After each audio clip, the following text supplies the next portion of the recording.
To you, you're also saying you expect the big but simple approach. What does that mean exactly? I would put myself in that tiered tariff bucket. One of the problems here, Kelly, all the conversations I've had with folks at Raymond James is that we are on a roller coaster because Donald Trump and Donald Trump alone gets to decide which authority he uses.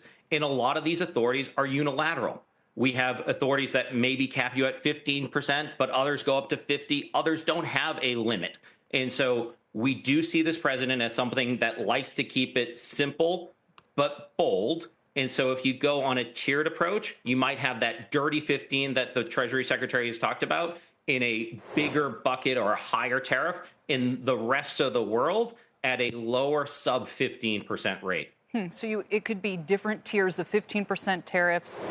It could also maybe be phased in. Or would you expect that to be part of the announcement? I think that we're going to have some immediate tariffs, at least on that so-called dirty 15 tomorrow. It might be expanded out a little bit. I do think that we'll also get investigations into the rest of the world. There is those Section 301 investigations that take about 6 months. That could be where we ultimately get that country-by-country tariff rate.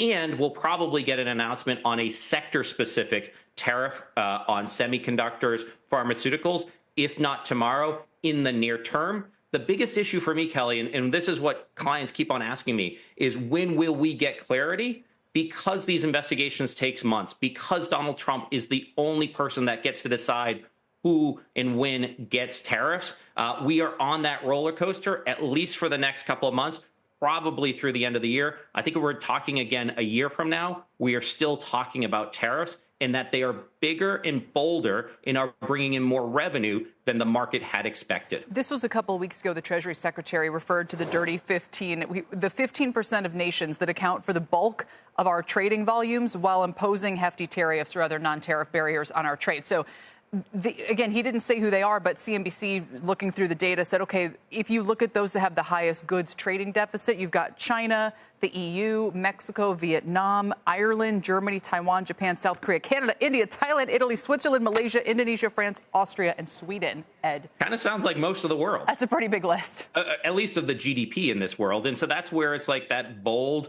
big announcement. I think we still have to brace for that. Right. I think we've talked a lot about those market reactions, and a lot of clients that I've talked to at Raymond James just don't want to be caught offside because the president has a history of big, bold announcements, negative market reactions, and then changing his mind.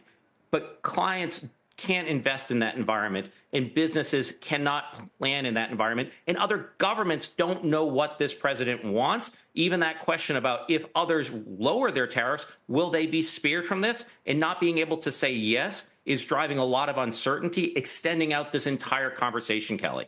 So finally, we look at the markets the last couple. So yesterday I thought, well, maybe they're going to wait till tomorrow to freak out. Today I go, I don't know, maybe they're going to wait till the actual announcement. Is it wait and see, or are we somehow more sanguine, or have we priced in a lot of the worst that could happen on tariffs?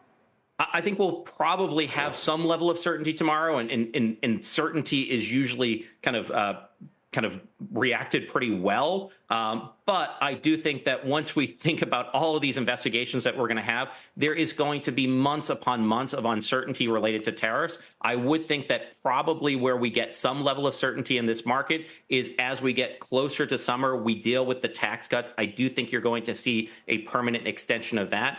That's where the market's pivoting. And I've always questioned how much of the uncertainty around tariffs in the conversation about the revenue those are going to be bringing in is providing a permission structure for Republicans on Capitol Hill to be able to be bigger and bolder and simpler on that tax cut extension.